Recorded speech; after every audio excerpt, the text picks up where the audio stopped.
Salam alaikum, Azul, bonsoir.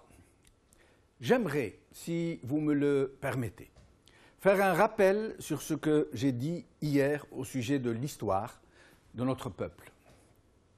Un téléspectateur, Saïd de Bjaya en l'occurrence, qui défendait très vraisemblablement certaines thèses d'extrémistes berbéristes, avait affirmé que nos ancêtres avaient été juifs, puis chrétiens, avant d'être islamisés, suggérant au passage qu'ils l'avaient été par la force, bien sûr, comme le disent et le répètent à l'envi ces mêmes extrémistes, partout sur les réseaux sociaux, voire même depuis des tribunes de conférences. Je dois dire d'emblée que depuis le trottoir d'en face, celui des arabistes vociférants, des extrémistes tout aussi forgerons de l'histoire, qui la tordent au gré de leur propagande, ont dit tout et n'importe quoi pour gommer la dimension matricielle de notre identité, de notre berbérité. Il faut le dire.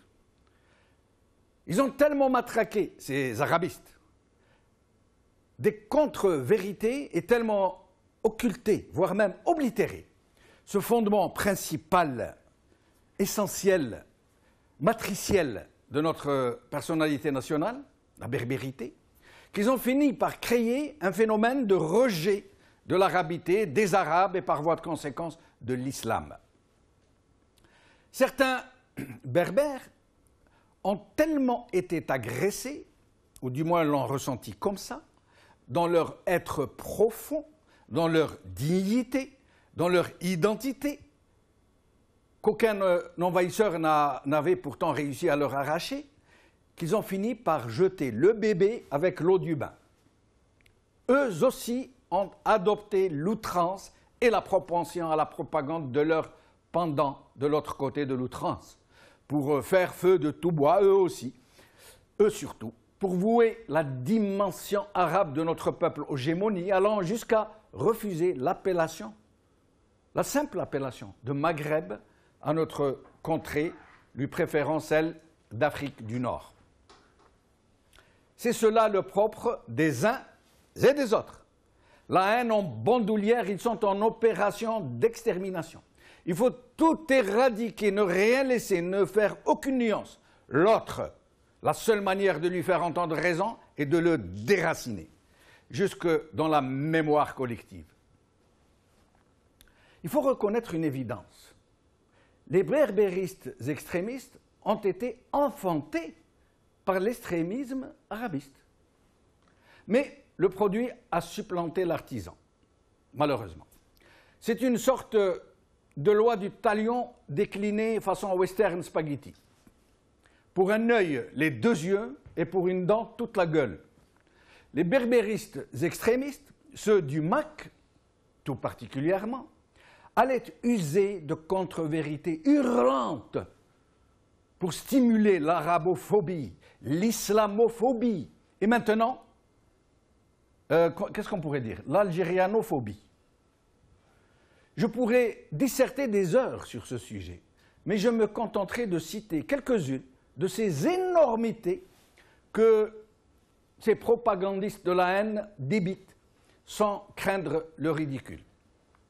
Ainsi, pour se faire mousser auprès de certains lobbies sionistes qu'ils fréquentent assidûment et ouvertement, ils vont jusqu'à affirmer que les Kabyles étaient juifs avant d'être chrétiens, puis, insistent-ils, avant d'être islamisés par la force, par les chameliers venus d'Arabie. Ces assertions pullulent sur le net. Ne me croyez pas sur parole, allez-y, vous allez être servis. Or, et pour faire court, les ancêtres des Kabyles et des Chaouïas n'ont jamais été juifs, jamais. Sauf preuve du contraire, preuve scientifique que j'attends de pied ferme, même si je ne suis pas historien. La seule version qui fait état de la présence de juifs en Afrique du Nord avant le christianisme, présence non pas d'individus épars, mais de groupements sociaux, est rapportée par l'historien Flavius Joseph, lui-même juif, historien juif, qui évoque historien juif qui écrivait sur son époque, c'est-à-dire avant le christianisme, qui évoque la présence d'une ou de plusieurs tribus juives en Cyrénaïque, une partie de l'actuelle Libye. Il semble aussi qu'ils aient été présents en petit nombre à Carthage avant sa chute. Mais là non plus, pas d'argument scientifique véritable. Sinon, généralement, en l'absence de vestiges qui pourraient attester la preuve d'une communauté ou d'un quelconque groupement humain, généralement, les historiens et les anthropologues se rabattent sur l'argument le plus fort, le plus décisif, le plus final, j'allais dire, celui qui ne disparaît généralement pas et qui est celui des nécropoles. Or, hormis la nécropole de Gamart en Tunisie, on n'a trouvé nulle part, ni en Kabylie, ni dans les Aurès, ni nulle part ailleurs, en Algérie, des nécropoles juives de la période anté-chrétienne. On a bien trouvé des sépultures individuelles de juifs, voire même familiales, mais aucune trace de sépulture communautaire juive. Pareil pour les Aurès.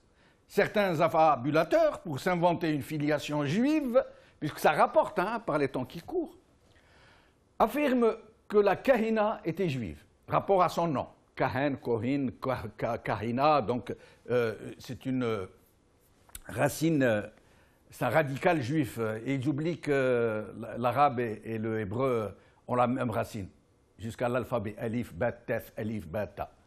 Or, que ce soit Kahina ou Dehiya, les deux prénoms, ces deux prénoms-là lui ont été donnés par les Arabes, l'un comme l'autre étant très péjoratif par ailleurs. L'histoire n'a pas retenu son vrai nom berbère, personne ne le connaît. Et comme pour la Grande Kabylie, aucune trace de nécropole collective juive dans les Aurès non plus.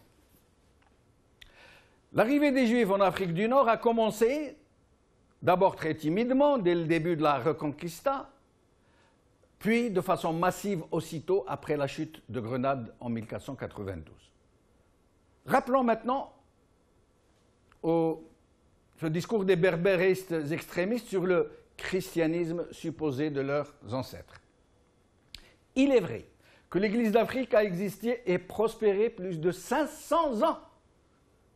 500 ans dans notre contrée, jusqu'à donner au catholicisme ses plus belles lettres de noblesse, jusqu'à l'islamisation de toute l'Afrique du Nord.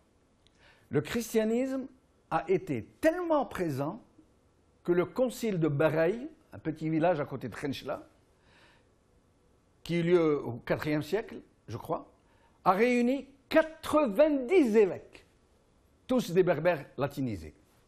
C'est dire l'importance de l'Église d'Afrique, mais ce que ne disent pas les affabulateurs est que les Africains du Nord de l'époque, qui étaient en dehors du limès méridional, n'étaient pas chrétiens, dont les populations de la Grande Kabylie qui pratiquaient des rites animistes, à l'instar des berbères de l'Aurès des montagnes. Le limès, c'était les frontières de l'Empire romain, à l'intérieur desquelles il y avait droit de cité, et en dehors duquel c'était les barbares. Tout ce qui était en dehors du limès était considéré comme des barbares. Les berbères de la Kabylie des montagnes, celles qui étaient hors du limès, n'étaient donc pas chrétiens. Contrairement à ce que disent ces gens qui disent « nos ancêtres de la Grande Kabylie étaient chrétiens », ce n'est pas vrai. Saint Augustin, d'ailleurs, quand il désignait les berbères qui étaient en dehors du limès, les appelait Afri Barbarie. Afri Barbarie. Il faut rappeler aussi ce que ne disent pas nos affabulateurs, qu'aucun, pas un seul des personnages illustres de la période romaine d'origine berbère ne parlait, ni n'écrivait, ni ne revendiquait le berbère comme étant sa langue.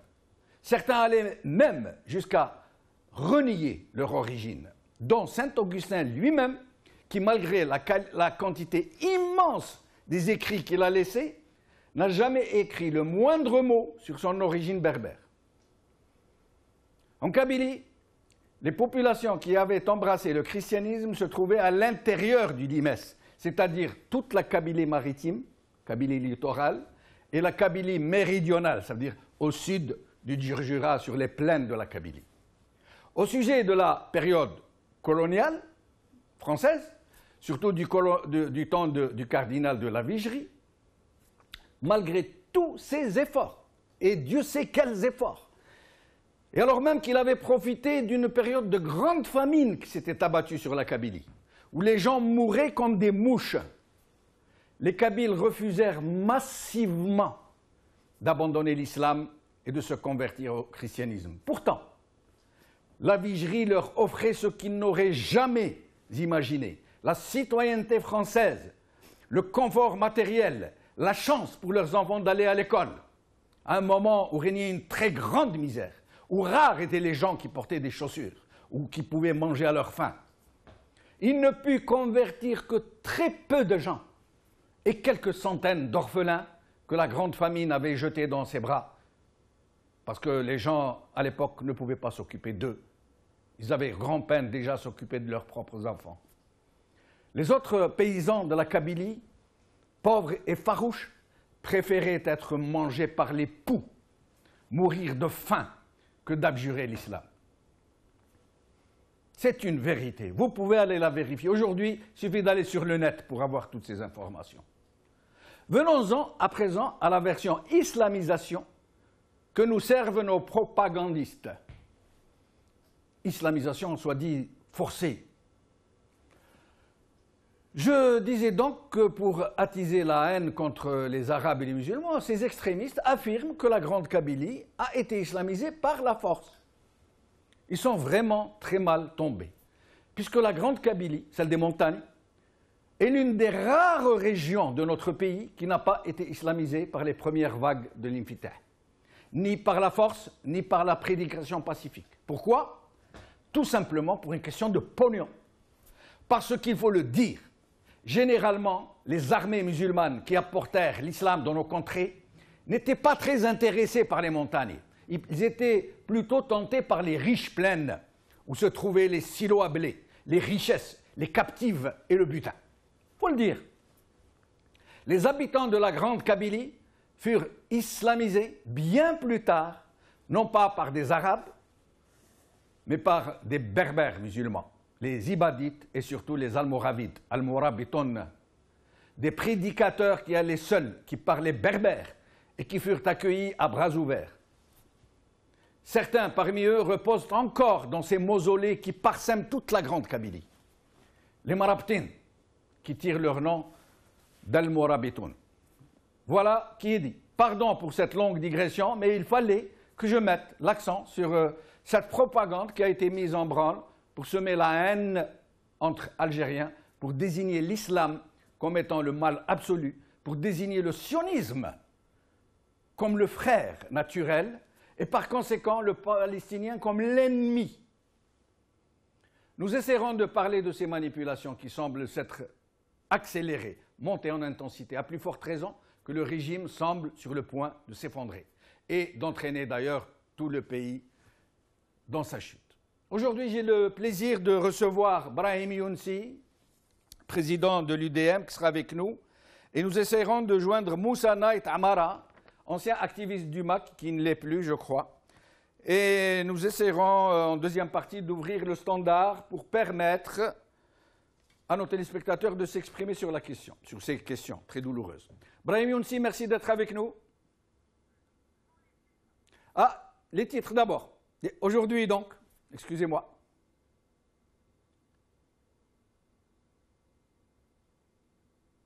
Les titres. Alors, peut-être qu'on va laisser les titres. Il me semble qu'il y a un... Nous avons les titres ou est-ce qu'on... Alors, nous allons passer à Brahim Younsi. Merci d'être avec nous, Brahim Younsi. Brahim Younsi? Est-ce que Brahim Younsi est avec nous? Ah, très bien. Donc, voilà, Brahim Younsi n'est pas encore avec nous. Des titres... Il y a des jours comme ça, vous savez, je vais vous dire quelque chose. Depuis que j'ai fait cette émission, si vous vous rappelez, il y a quelques jours, sur les Marabtines Zoui, etc. Donc, je vous avais dit, attendez-vous, si jamais je tombe ou que je me ramasse une pelle ou une gamelle, ou que tout le monde va dire « Ah, Kharjové, Degoué !» Ben, j'ai l'impression que c'est qu'il est en train d'arriver. J'ai des ennuis tout le temps, des gonis. Alors, nous allons recevoir Brahim Younsi. Merci d'être avec nous, Brahim Younsi. À cette occasion. Brahim Younsi? Oui, oui, moi je vous entends. Très bien. Mal, mais... Très bien, je vous entends pas très bien. Il me semble que le son est un peu... Oui, mais moi aussi je ne vous entends pas bien. Eh bien, espérons qu'ils vont régler le problème au niveau du technique. Sinon, Brahim Younsi, je vous laisse d'abord apporter votre propre commentaire sur ce qui est en train de se passer en ce moment depuis la manifestation du MAC à Paris, puis pendant le 20 avril, la commémoration du printemps berbère. Donc, je vous laisse commenter d'abord un peu ces événements. Moi, je crois que c'est une tempête dans un verre d'eau. On est impressionné par les manifestations qui ont eu lieu à la fois à Paris et à Tizi Ouzou. Je crois que c'est une infime minorité qui s'est retrouvée à Paris. C'est 2000, 3000 personnes, alors que la communauté algérienne d'origine Kabylie est beaucoup plus importante que cela. Et en Kabylie même, les Kabyles ne sont pas tous sortis. Cela est une évidence. Je crois que cela ne vaut pas la peine de focaliser sur cet événement-là. Ceci étant, le problème est réel. Et ce que nous avons vu ces derniers jours, depuis le 17 avril à Paris et à Tizi Ouzou, cela révèle l'échec patent du régime en place. Vous avez fait un historique et parlé de l'histoire de l'Algérie et bien sûr de la berbérité dans notre pays. La question berbère, d'ailleurs, elle a toujours été traitée de cette manière par tout le monde, y compris pendant la guerre un peu avant la guerre, en 1949, ce que l'on a appelé la crise berbériste. Elle n'a été abordée que sur la question linguistique, ce qui est une réalité, une vérité.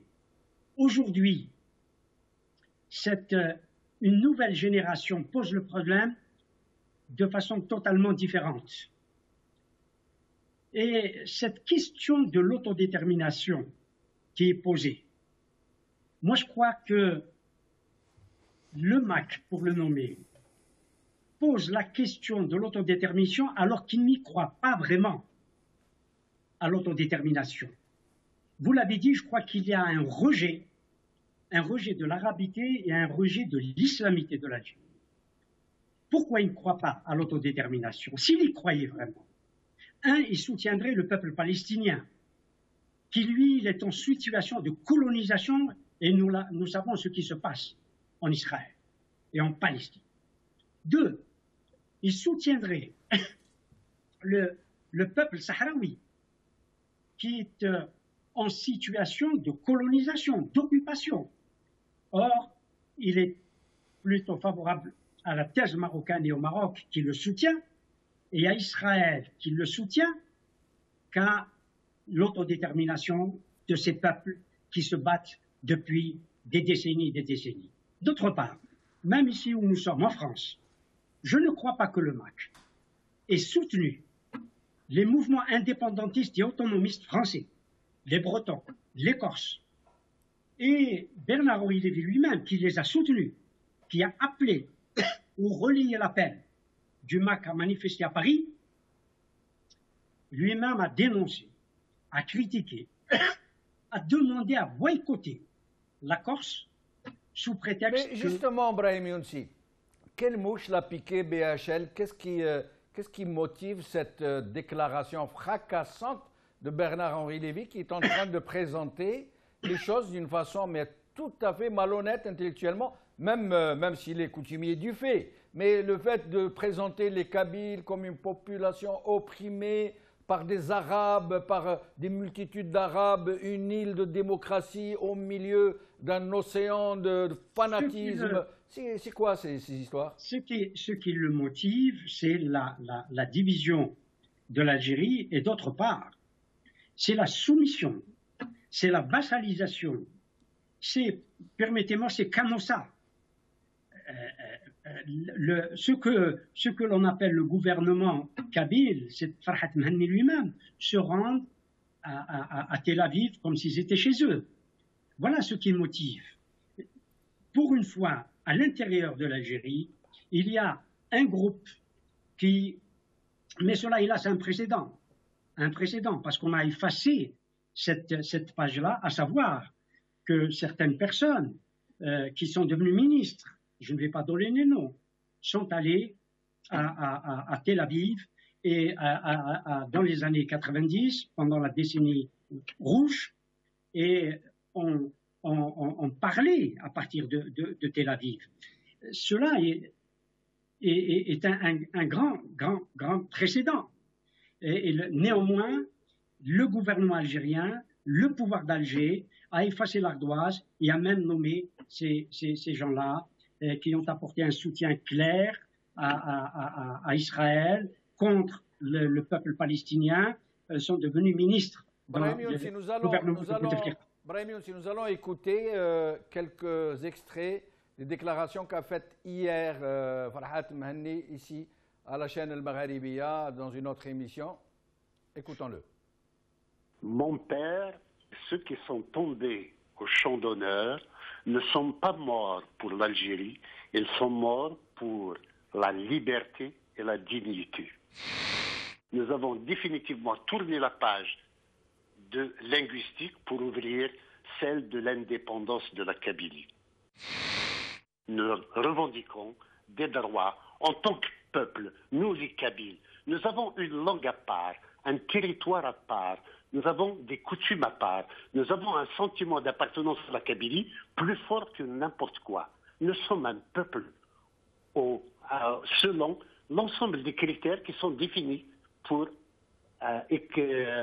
caractériser un peuple à travers le monde.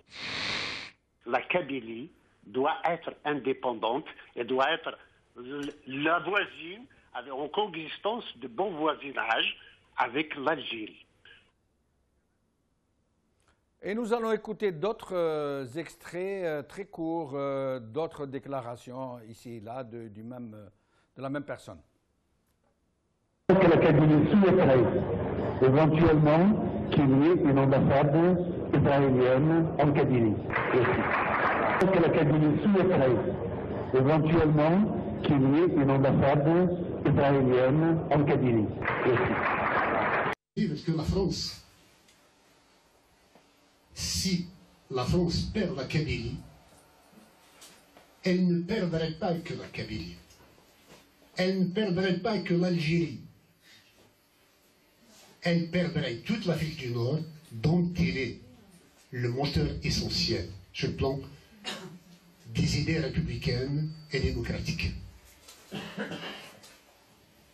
Et je dirais même, la Kabylie est la seule sphère francophone d'Afrique du Nord.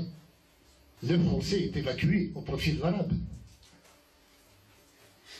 Donc, si la France veut garder un semblant ou un minimum de présence et de rayonnement culturel,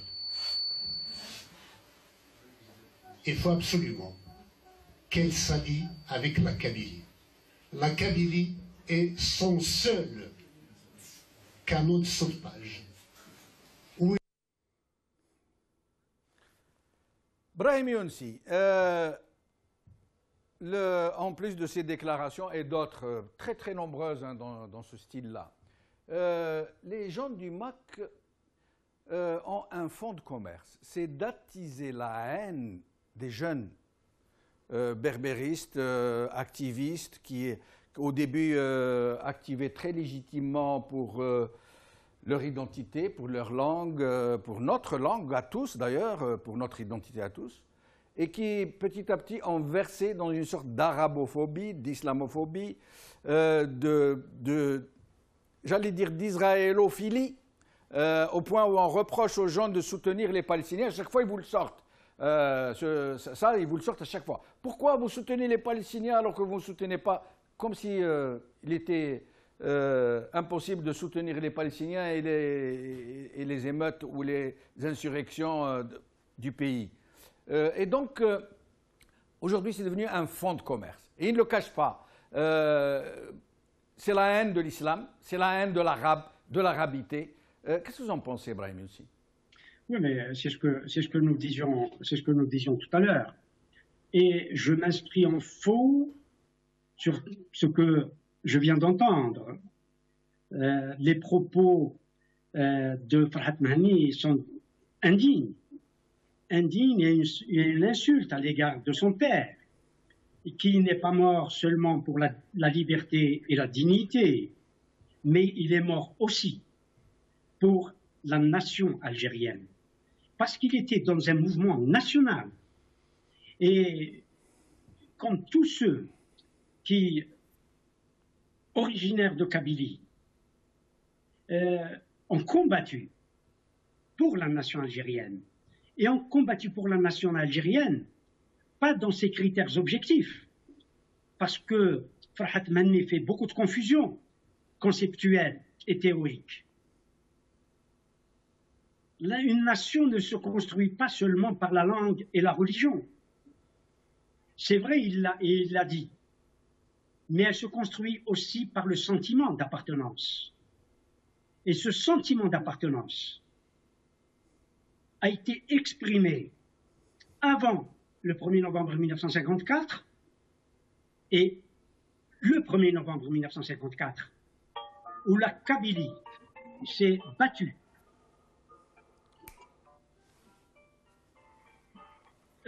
aux côtés de tous les autres Algériens, de quelque région qu'ils soient, pour l'indépendance nationale, et c'est au nom de cette nation que les Nations Unies ont reconnu l'État algérien, et c'est au nom de la nation que l'État algérien existe aujourd'hui. Ça, c'est sur le plan théorique.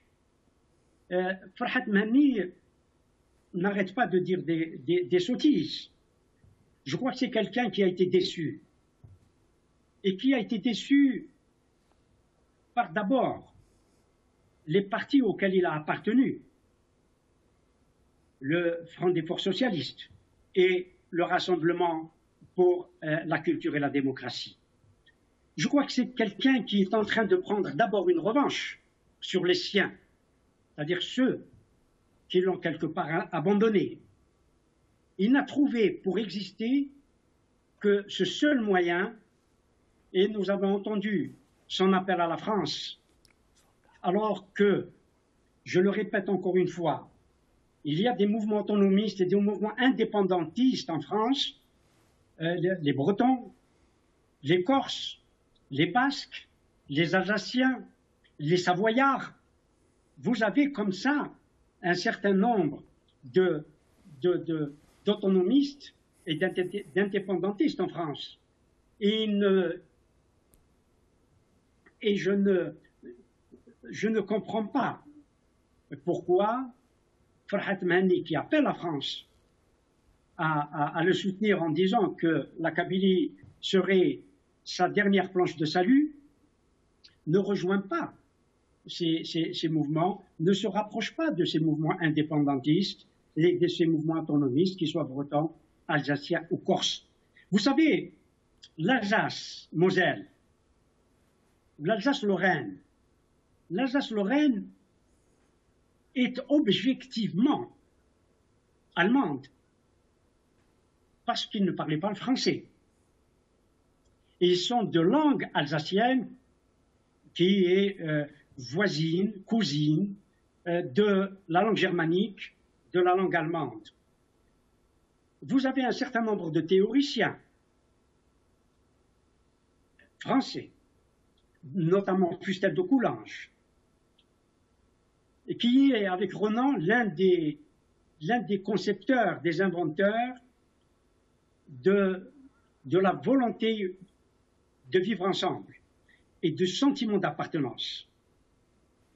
Fustel de Coulanges a dit que si l'Alsace-Lorraine était allemande, notamment par la langue, elle est française par le sentiment d'appartenance.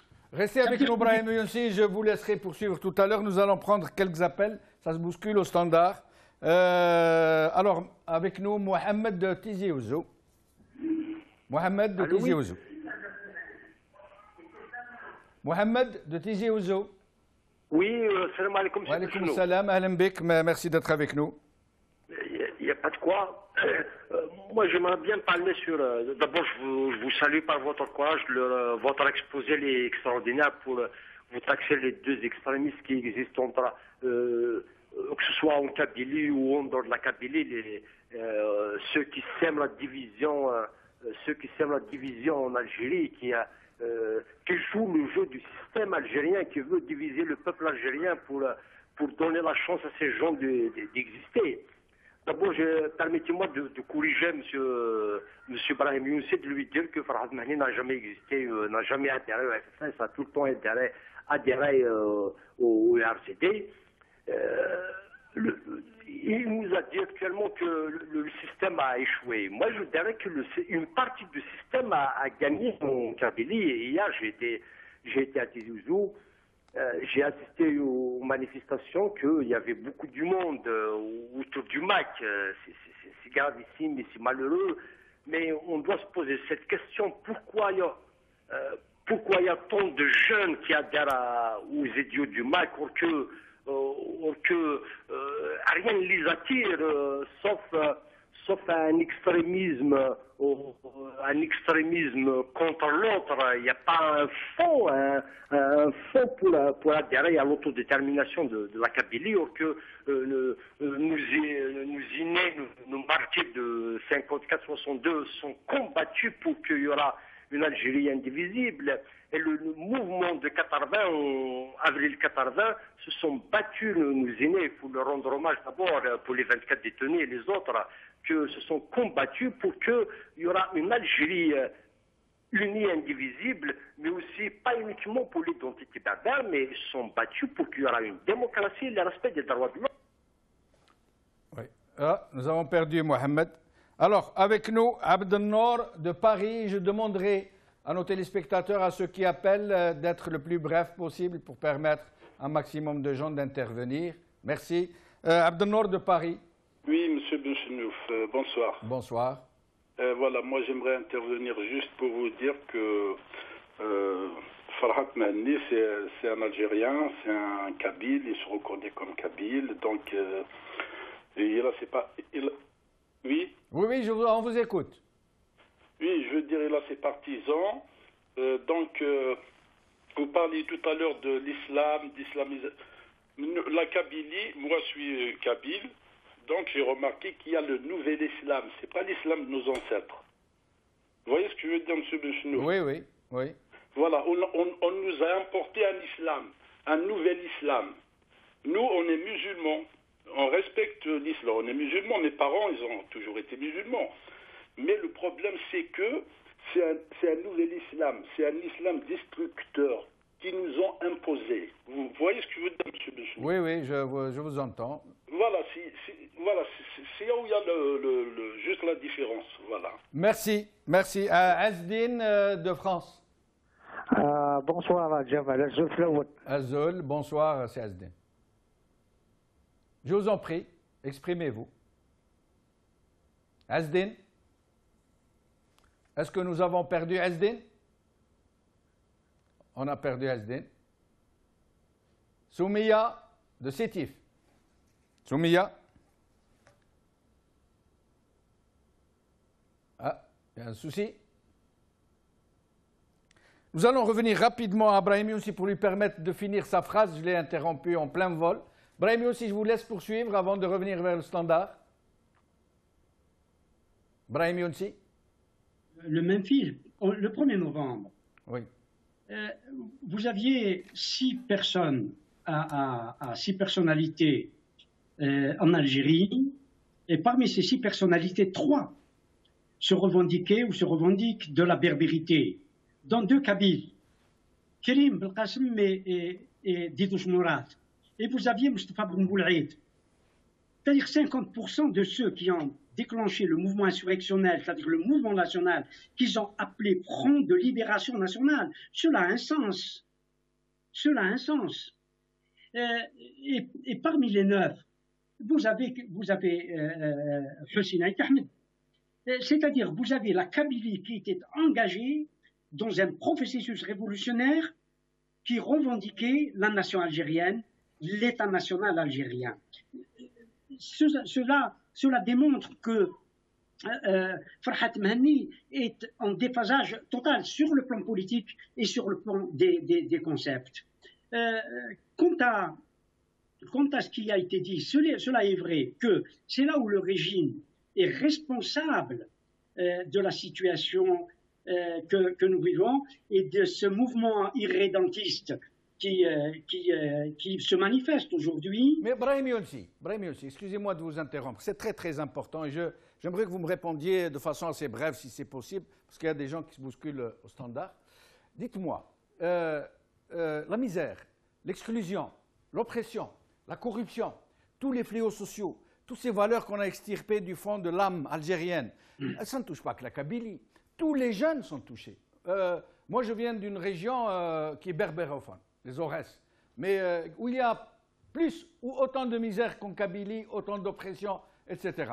En Oranie, c'est pareil. Au Sahara, c'est pire.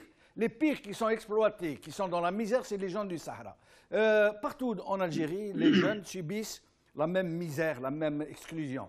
Pourquoi, dans aucune région, il n'y a eu un tel phénomène qui est né comme ça, à un certain moment, personne n'y croyait qu'une partie du peuple algérien pouvait en arriver à demander, non pas à demander une autonomie administrative, mais à demander d'être séparé du pays, d'avoir un pays autre que celui d'origine, de celui matriciel. Qu'est-ce qui s'est passé en Kabylie pour que ce soit la seule région qu'on arrive à cette extrémité? Pas toute la région, je veux dire une partie de la population, de la jeunesse notamment, qui en arrive à une telle extrémité. Nous avons vécu cela en 1949. Le problème était essentiellement, d'ailleurs Farhat Mehdi le dit, nous avons dépassé la question linguistique pour demander là aujourd'hui l'autonomie ou l'indépendance. La question en 1949 était aussi une question qui se posait, c'est-à-dire que la Kabylie, par la langue, voulait se distinguer du reste de l'Algérie pour avoir une existence qui repose exclusivement sur la langue et peut-être sur certaines coutumes kabyles. En 1949, s'il y a eu une manifestation, quand je dis cette manifestation, cette question berbériste qui s'est posée à travers la langue, il s'était posé aussi un fait que beaucoup ignorent. Et c'est ce fait-là qui a soulevé j'allais dire la répression. C'est vrai, il y avait une répression du NTLD à l'égard de ceux qui ont soulevé la question linguistique. Mais plus que cette question-là, cela s'est passé en 1949, ce n'est pas pour rien, parce que l'État d'Israël venait d'être proclamé en mai 1948. Et il était question, le NTLD avait demandé une souscription financière pour soutenir les Palestiniens.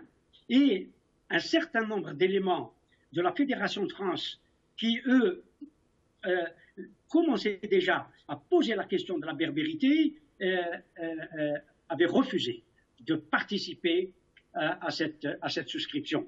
Et cela avait posé un grave problème dans le MTLD à l'époque. C'est un aspect que je ne connaissais pas personnellement, mais je reviens à vous dans un moment, Brahim Younsi. Nous allons prendre quelques appels.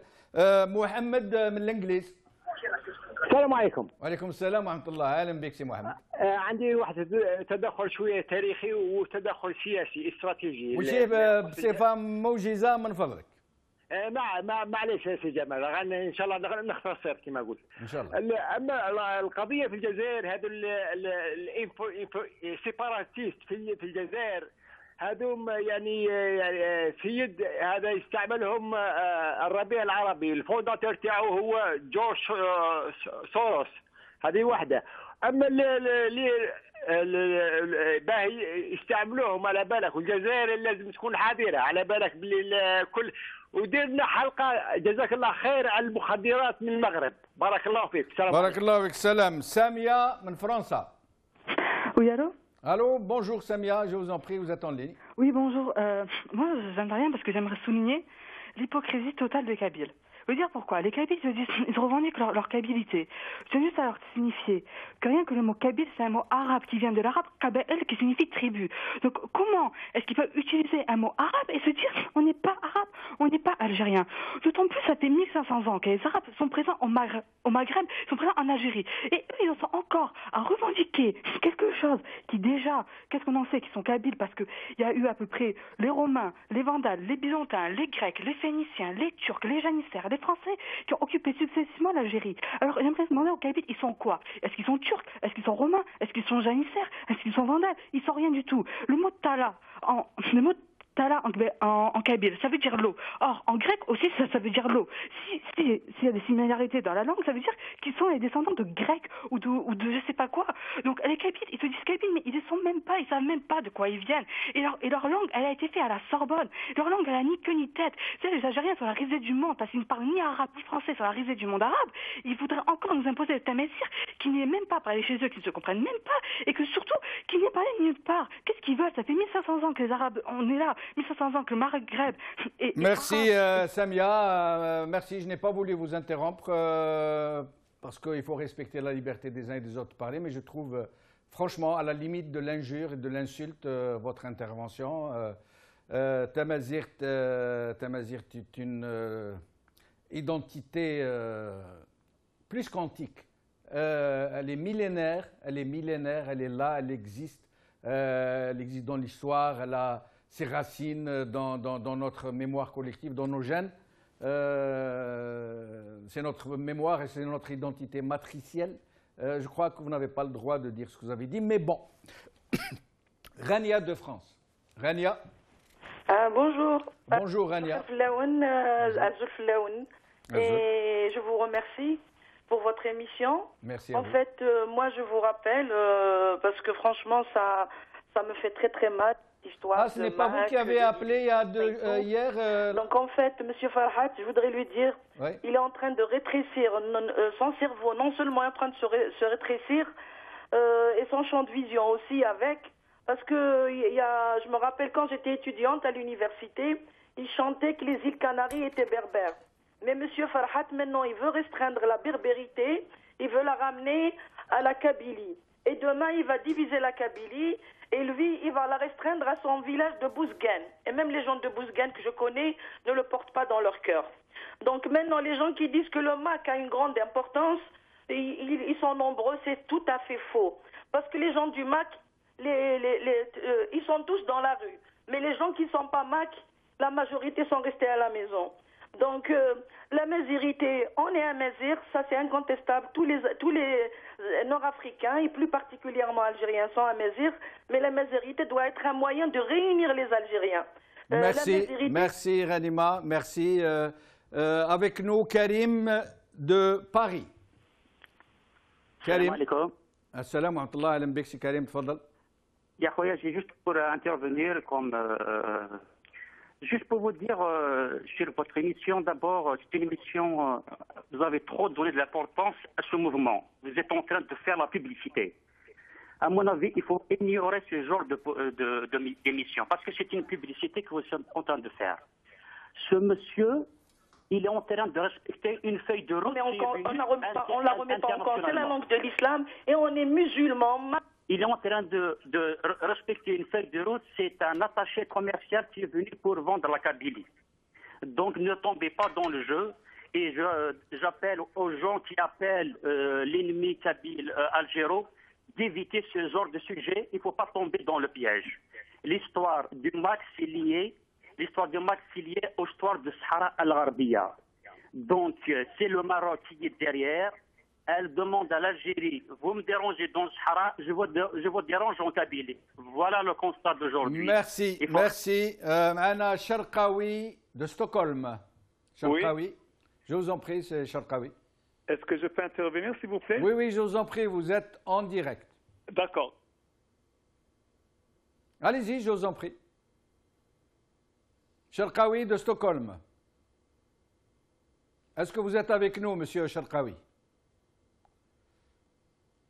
Est-ce que nous avons perdu Sharqawi? Farid Doran. Farid Wahran. Farid Ben Wahran. Il y a un souci, semble-t-il, aujourd'hui dans le Standard. Morad Tizi Ouzou. Morad Tizi Ouzou. الو اهلا بك سي مراد تفضل. الو انا ماشي مراد سي بن شنوف. مساء الخير. مساء النور. مساء الخير مساء الخير. الزلف الاول. الزلف الاول النور. مسيو النور تفضل سي النور. اهلا بك سي النور. انا je voudrais intervenir pour dans cette émission pour parler du match justement. Il faut dire que les gens qui dénigrent un petit peu Monsieur Farhat Mani, c'est quelqu'un qui a eu un parcours très combattant. C'est quelqu'un d'abord qui est diplômé en sciences politiques et c'est un bonhomme qui a été écorché vif pour les Amazirs, pour le combat pour les droits de l'homme. Il a été atteint dans sa famille, dans sa mère, dans tous ses proches, pour que la Kabylie aujourd'hui soit debout. Maintenant, revenons au fait des idées séparatistes. Il faut revenir au sujet essentiel. Et il a pas de morale à Louis Glenn. La chose la plus importante, c'est que l'oppression de ce pouvoir corrompu ne peut que engendrer la déflagration de tout le pays, mais non seulement la Kabylie, mais de toute l'Algérie. Merci, c'est Noor. M'ana Amal de Bjaya, il ne reste plus beaucoup de temps, c'est pour ça que je me permets d'interrompre les...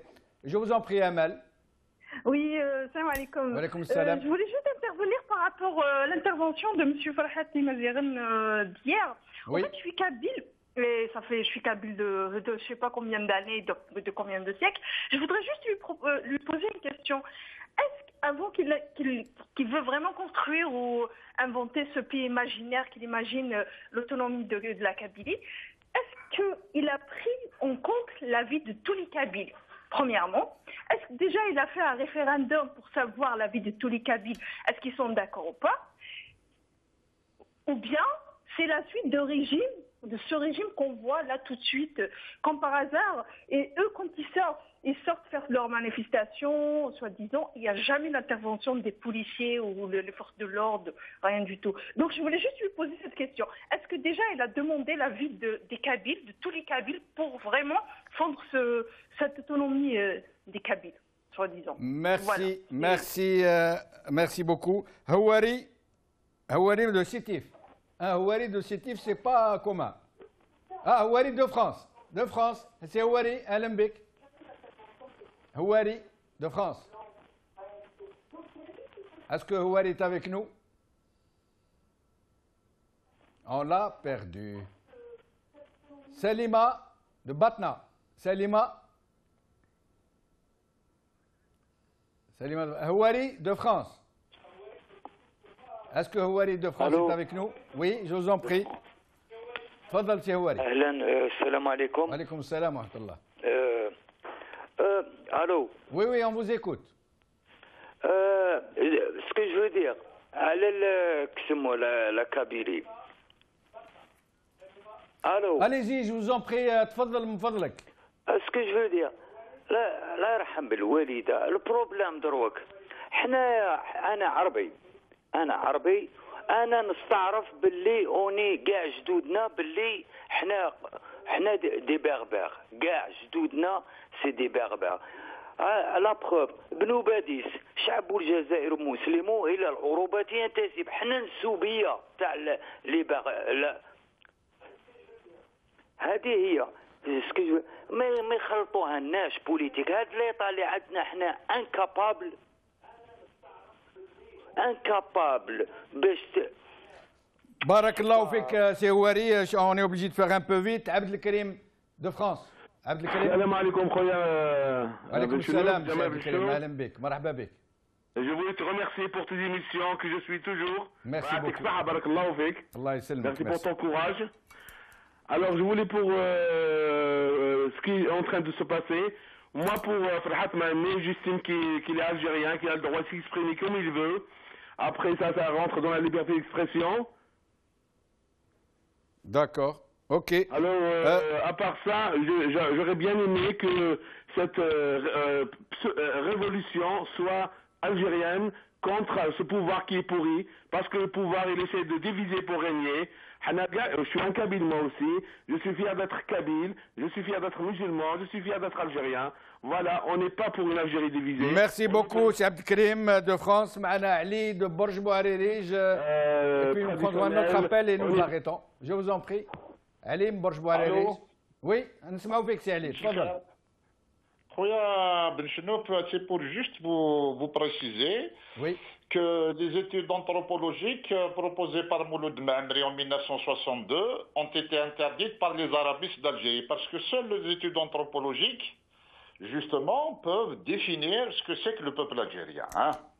Maintenant, je reviens à votre invité qui est en train de retracer. Est-ce qu'il peut nous parler de l'assassinat d'Aban Ramadan par les arabistes qui ont arrêté Aban Ramadan, qui était un grand homme, un homme d'État, et qui a été assassiné parce qu'on lui disait que tu n'as pas appuyé sur le caractère islamiste et arabiste de l'Algérie. Donc on sait comment le plus grand crime crapuleux qu'a connu l'Afrique du Nord, c'est comme celui de Tarek Ben Ziyad, monsieur votre invité. En plus, c'est lui qui a dit à Jamal Abdel Khassir qu'il ne reconnaît pas l'unité de ces Arabes. Est-ce qu'il peut nous parler de cet assassinat raciste et xénophobe? Merci beaucoup. Ahmed de Ahmed de France, je suis Ahmed de France. Je vous en prie. مساء الخير مسيو بن شنوف. مساء الخير، اهلا بك سي احمد. مساء الخير. شوف حبيت نقول لك جوج كلمات. اولا نهضر لك بالعربيه وبعد نهضر بالروميه. العرب اشد نفاق والعرب اشد كفر. اولا ياسر عرفات الى توشي لا مان دو بريمير مينيستر اسرائيليان معليش بني عمو. الشاب خالد غنى في تل ابيب معليش ولاد عموم. الناس كاع تعرف بلي اليهود والعرب ولاد عموم. كان اسماعيل واسحاق باباهم ابراهيم وهم ولاد عموم. بوتفليقه الى توشي لا مان دو مسيو نتنياهو معليش بوتفليقه ونتنياهو ولاد عموم. فرحات مهنا راح لاسرائيل تحت السماء. لو موند لو سيال est tombé sur la tête. يا الخوا نعلو بليس نعلو بليس. D'accord, بارك الله فيك سي احمد. Je vous rappelle juste qu'ils ne disent pas l'arabe, ils disent al-arabu ashaddu kufran wa nifaq. Al-arabu, pas al-arabu. Mais ce n'est pas grave, de toutes les façons. Je reviens à Brahim Younsi. En très peu de temps, Brahim Younsi, si vous pouvez répondre à ceux qui vous ont interpellé et clore avant que je ne reprenne la parole pour mettre fin à l'émission, je vous en prie. Brahim Younsi. Ce téléspectateur, cet intervenant, considère Karim Belkacem qui a emmené Aban vers sa mort. Est-il un arabiste et un islamiste? Je crois que c'est très difficile. Je ne veux pas revenir sur l'affaire Aban. Moi, je crois que c'est une question de source, de projet, de vision du monde et de l'Algérie. Farhat Mahami et ceux qui le manipulent. Et je veux parler plus spécialement de Bernard-Henri Lévy. parce que aussi bien Bernard-Henri Lévy que Farhat Mhenni, et il doit savoir maintenant parce qu'il reçoit des leçons, se revendiquent de Louis Bertrand et de Gabriele D'Annunzio, qui voulaient une Méditerranée latine à la place de la Méditerranée musulmane, parce que la Méditerranée était musulmane. Et Ibn Khaldoun avait dit qu'à cette époque où la Méditerranée était musulmane, pas une planche ne pouvait naviguer dans cette mer sans l'accord d'Alger. Donc nous avons d'un côté la latinité de Louis Bertrand et de Gabriele D'Annunzio et le projet musulman. Et ce projet musulman qui s'est posé, et c'est un berbère, c'est un kabyle qui parle. Le projet musulman qui a commencé il y a bien longtemps et qui a eu un problème en 1949, il faut le dire, et en 1956 parce qu'on a parlé de Abad. Les Algériens, le peuple algérien est descendu dans la rue, dans les rues de toute l'Algérie, le 11 décembre 1960, pour rectifier la trajectoire vers l'islamisité de l'Algérie que une infime minorité et un des intervenants avec lequel je suis en accord total, et c'est ce que j'avais commencé par dire, que le MAC ne représente rien, ne représente que lui-même, et peut-être a-t-il raison de dire que nous lui donnons une certaine importance que d'en parler, mais il fallait en parler. Merci. Merci Brahim Younsi, merci. Nous avons débordé d'ailleurs de l'horaire initial. Je vous remercie. Je voulais juste attirer votre attention, l'attention de tout le monde, sur ce qui est en train de se passer en fait dans les réseaux sociaux. Certains groupuscules, des arabistes forcenés, sont en train de désigner tous les Kabyles algériens, je veux dire les Kabyles qui sont dans toute l'Algérie, pas seulement en Kabylie, qui vivent parfois depuis des siècles à Oran, à Batna, à Naba, à Biskra, parce que comme toute région fortement, avec une forte densité de population et des régions généralement pauvres, les gens sont obligés d'immigrer. C'est pour ça qu'il y a cette tradition de migration en Kabylie, dans les Aurès, dans tous les endroits qui sont très peuplés et qui ne sont pas assez riches pour nourrir tout le monde. Et donc ces arabistes forcenés, ou qui se présentent comme tels, parce qu'on ne sait pas qui est derrière, sont en train de désigner les Kabyles qui vivent un peu partout en Algérie à la vindicte, d'accuser, de mettre tout le monde dans le même sac. Et c'est ce que veut le MAC, ce que veulent ceux qui sont derrière le MAC, de créer un clivage, un fossé infranchissable, de séparer par la haine les Algériens en fonction de leur parler. Parce que la plupart des Algériens sont des berbères, même s'ils ne sont plus berbérophones. Et donc, je voulais attirer votre attention sur cet aspect des choses, particulièrement sur Facebook. Je vous demanderai de faire en sorte, vous tous qui avez des pages Facebook, de combattre ces gens qui déploient la haine des autres, la haine des berbérophones. Merci beaucoup. Cette émission est maintenant terminée. Merci aux téléspectateurs qui nous ont appelés. Merci à Brahim Younsi de nous avoir accompagnés et à vous d'avoir suivi cette émission. Bqaw ala khair, b'slama.